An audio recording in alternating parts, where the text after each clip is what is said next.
Big news today, the Carolina Panthers are actively looking for a new tight end. Why Noah Fant could be the answer to the tight end room in Carolina.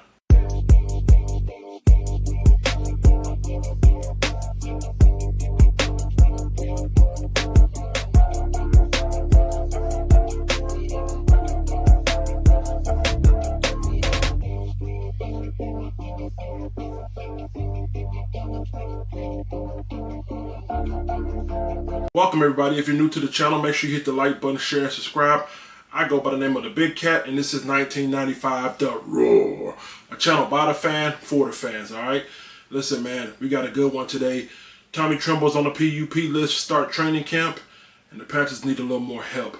We're going to talk about it in today's first Roar. Today's first Roar, we're here to talk about the Carolina Panthers shopping around for a new tight end. If you guys don't know already, a little bit of breaking news, but not really breaking news. Tommy Tremble starting the training camp off on the PUP list, physically unable to perform. Another blow in the already thin room with Ja'Tavion Sanders, who we brought in last year from the University of Texas in the 4th round. Guys, I'm not sure what to make of this tight end room. This tight end room has been very poor over the last couple of years. If you go back and look to some of our best seasons, when it comes to offensive output, we usually had great production, great target share from our tight ends. You know, back to the Greg Olsons, you know, even go way back to the Wesley Wall day, right? So ultimately, Carolina Panthers got to kind of come into this new age, right? We're sitting back and we're just literally just utilizing our wide receivers and swing passes out of the backfield to our running backs. And there's nothing wrong with that. But hey, there is another position for you to target, and that's the tight end. Ever since Greg Olsen left, we have yet to correctly utilize or efficiently utilize it. Meanwhile, other teams like Sam Laporta and the Detroit Lions, or shout out to my Georgia Bulldog, you know, Brock Bowers and the Raiders. And then you got Greg Kittles. Everybody's kind of the upper echelon when it comes to production at the tight end. So will this be the opportunity that the Carolina Panthers seek? And maybe it'll pay dividends. We'll talk about that and much more in the next segment, the CAT Scan. Welcome back. On today's CAT Scan, we're here to talk about tight end Noah Fant and the possibility of the Panthers signing him. Before we actually talk about why he'll be a good fit or why he won't be a good fit in Carolina, let's talk about who Noah Fant is. If you look up on your screen, last year, Noah Fant played in 14 games, had over 48 receptions, and just 500 yards and one lonely touchdown on an average yard per catch at 10.4. He was targeted over 62 times, which was 26 amongst all tight ends. And when it comes to yard per reception, he was 31st, and he had 2 drops. Overall, Pro Football Focus gave him a grade of 70.2.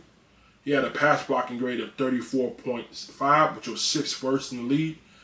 He had a run blocking grade of 42.3, which was 7th worst in the league. When it came to the position, he ranked around 25th through 28th out of the position. So that doesn't sound very pleasing, right? Doesn't sound very good. Well, let's go positive, okay? The thing I like about Noah Fant, if you look back in his best season from 20 to 21, he had his best output, and there's a reason for that. Noah Fant has never necessarily been known as an inline blocker, or he's necessarily been known as a pass blocker. If you go back to his Iowa days in college, you know, I think his best season he had over 500 plus yards, but in his final 2 seasons at Iowa, he had over total of 18 touchdowns.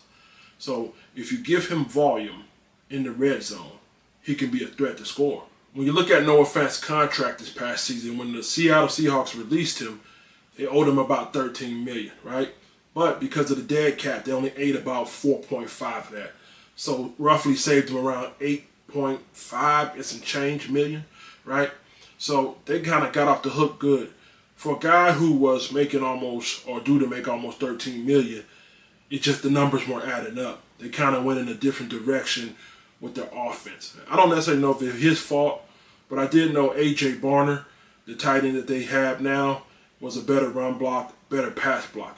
A.J. Barner graded out last year at a 57.5 against the run block, which was 11th in the NFL. And when it comes to pass blocking, he graded out with a 56.8. Again, very good and efficient numbers here. So I don't know if I don't know if Noah Fant probably was frustrated with the lack of usage, because again, he's a vertical threat tight end, right? You got three top tight ends. You got a vertical threat tight end, guys who can get up and threaten the coverage down the field, down the seam line, could get behind the linebacker, even into the secondary and make some noise. Then you got inline tight ends, guys that help out against the run, pass block, run block, yada, yada, yada. Not to mention, A.J. Barner had the lion's share when it came to the red zone. He had a total of 4 touchdowns last year. So you got a better blocker, pass blocker, run blocker, and a better red zone threat, which was 4 touchdowns, and a cheaper value when it comes to tight end. So the writing was on the wall for Noah Fant off top. You know what I mean? The Seahawks then followed that in combination up with bringing in Arroyo from the Miami Hurricanes this year to help out in that tight end room. So with that being said, I mean, you're a liability if you can't block. They got a really good running back by the name of Kenneth Walker up there. And, you know, if you're getting tripped up because your tight end is not sealing the ends or making a critical block, you know what I mean, then you're not going to be on the field, which kind of may be the issue when it comes to him not getting the targets that he wants. Going back and looking at when Noah Fant had his best production in his career, if you look on your screen here, you're seeing Denver. He was targeted 93 times in the 2020 season for 62 receptions, over 673 yards. His average depth of target was 6.7 yards, right? Had one of his best outputs, and he was getting over 10 to 12% team targets, which allowed for him to be efficient. In 2021, the following year, had over 96 targets for 68 catches and 670 yards. Again, his average depth of target, 6 to 7 yards. But he was top 10 when it came to team usage, over 18.3%. So what this tells me, without even looking at the film, the more you use him, the more he gets better, the more he produces, right? The only problem is he has to be able to fit that scheme. Now, if you have him in there and you got to rely on blocking, okay, and then you're going to allow for him to go out and run his routes via play action or whatever it may be, he becomes a liability. So if you're in a situation like maybe like the Kansas Cities of the world, maybe even Cincinnati Bengals of the world, where, you know, you say, look, I don't necessarily need you to block. I need you to become open. We can get the ball out quick enough, right? That wasn't the issue. That wasn't necessarily the setup in Seattle. They led by the run, which allowed for the pass to be set up for Jackson and Nigba. You had DK Metcalf, and, you know, Tyler Lockett last year. So they kind of needed him. So if you get him in the system to where you're tight end heavy, I'm willing to bet that he's going to pay off. And maybe the Panthers may need to revamp their way of thinking. Now, why do we need him in Carolina? Well, if you look on the screen, in comparison to the rest of the league here, the Carolina Panthers only had 75 targets to their tight end, well below the average group of tight ends when it comes to the leads, over 138 to 178 total. Nor Jatavian Sanders or Tommy Tremble even reached 500 yards, and none of them scored more than 1 touchdown. Pathetic, pitiful. I mean, for a team who had over 1,100-yard rusher, you would think rushing game translate to play action, which translate to tight end option, right? If you can't stop the run, linebacker's going to cheat up, right? So that's what happens when you're running the ball down people's throat. Tight end linebackers cheat up to help out, which is when you slip a tight end behind that them running back. I mean, them linebackers. You slide it right behind them. But unfortunately, for whatever reason, we seem not to care to use it or whatever. I think they were more so in trying to get Leggett and these receivers involved, right? Sometimes you can overthink something, you know? And what really makes me angry about this team is they spent all offseason talking about Ian Thomas and how fast he was on the GPS. Then they get in the league, and then they get into the season and they fail to use him properly. So the Panthers ranked well below the norm when it came to tight end usage. The Panthers tight end group was about 40 to 60% below even the middle tier of offensive usage. If you look on the screen right here, when it came to target share, they were only targeted between 10 to 15% of the time, where the league average was about 22% of the time. When it came to receiving yardage, they had about 400 in total. the league average was about 800.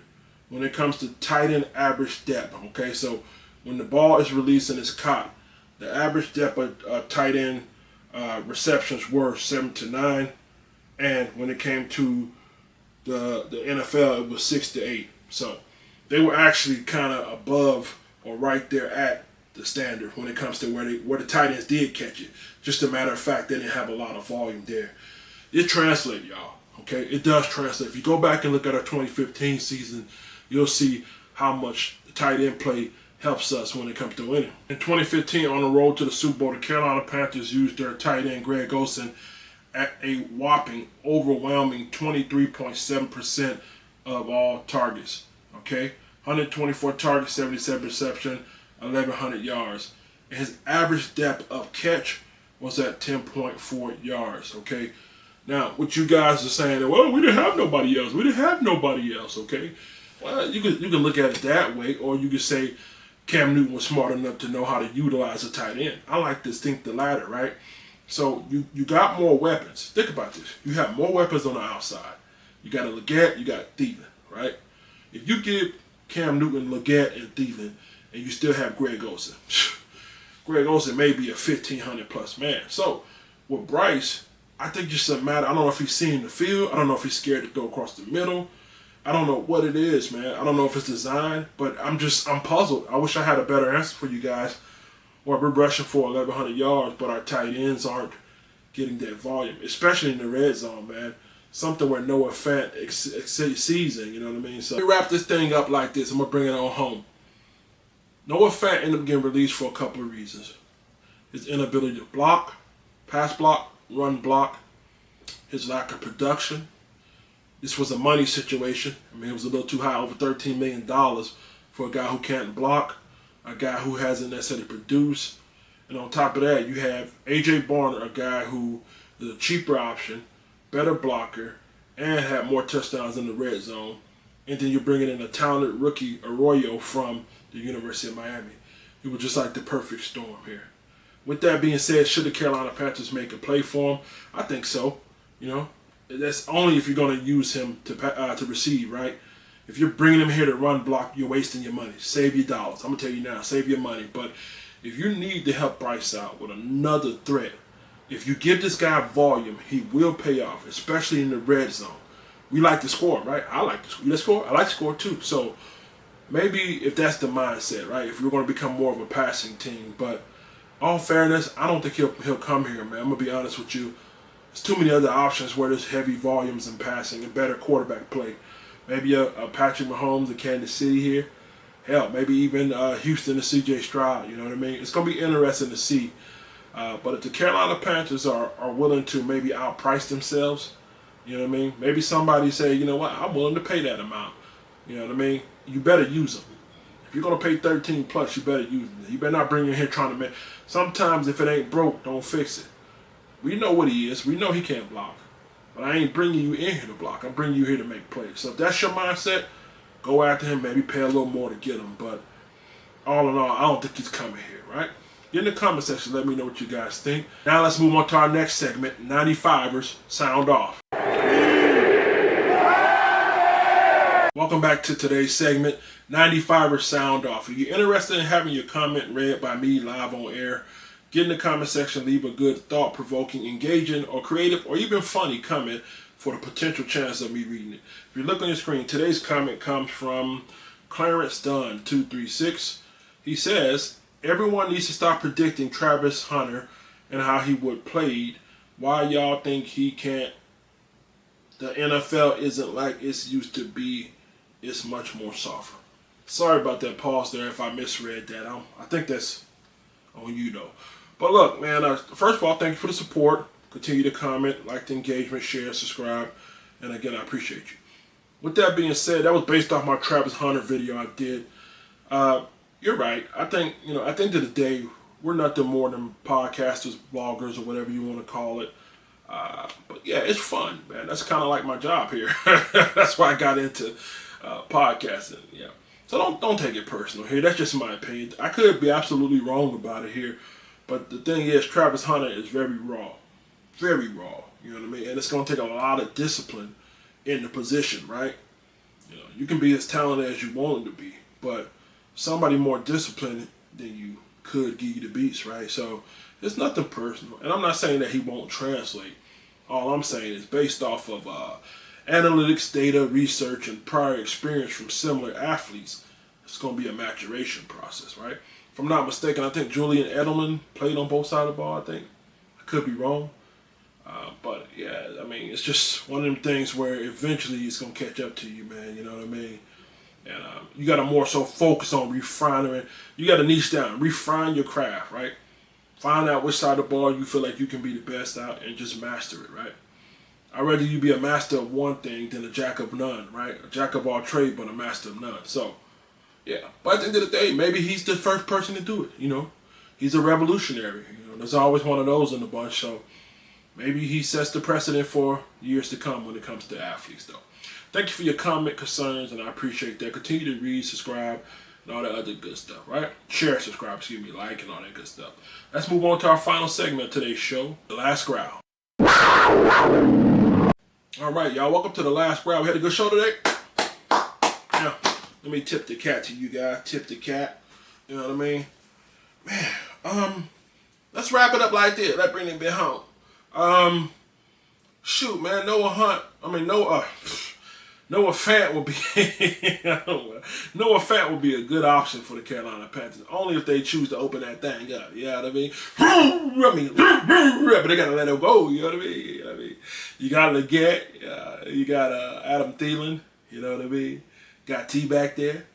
I mean, if you're gonna let wild dogs run, let them run. You know what I mean? Ain't nothing like another dog to hunt with. That dog gonna hunt. You know. So, but if you're bringing him in here, I mean, we know exactly what he is.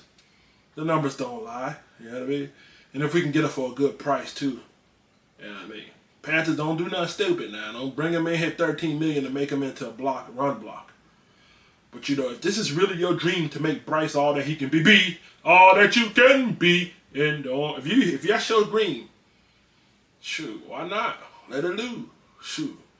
Year 3, to me, you're on the hot seat, buddy.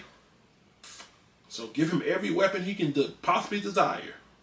Not to mention, you got a pretty good running game, too. So, will it happen? I think the likelihood of it's about this big. About that big right there. That's the 6 inch. But yeah, hey, a boy can dream. Hey everybody, I'm the big cat here, man. 95% roar. Let me hear from you, man.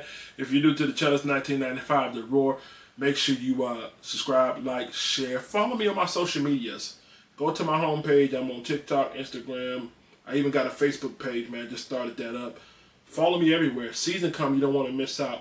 Fantasy football will be coming in August. So those will be paid leagues. I don't know if you guys are interested in that. Stick around. You know, we got $20 leagues, $100 leagues, $50 league. If you're interested, no pressure at all, okay? And, yeah, the best is yet to come, all right? Best of luck to the Carolina Panthers. Shout out to my 95ers. Let me hear you roar. And I love you guys, man. Thank you for the support. We're growing. You're sharing, you're liking. Tell a friend, man. I don't mean no harm. I'm just giving my opinion, dog, man. Having a good time, joking, and doing my thing. Don't take it too serious. Life's too short, man. And I'll end it like this, man. Rest in peace to the great Theo Huxtable, Malcolm Jamal Warner. He lost his life in Costa Rica in a riptide today. So, man, prayers and blessings to him, okay? Until next time, man. God's the greatest. Keep pounding. 95ers roar. We out.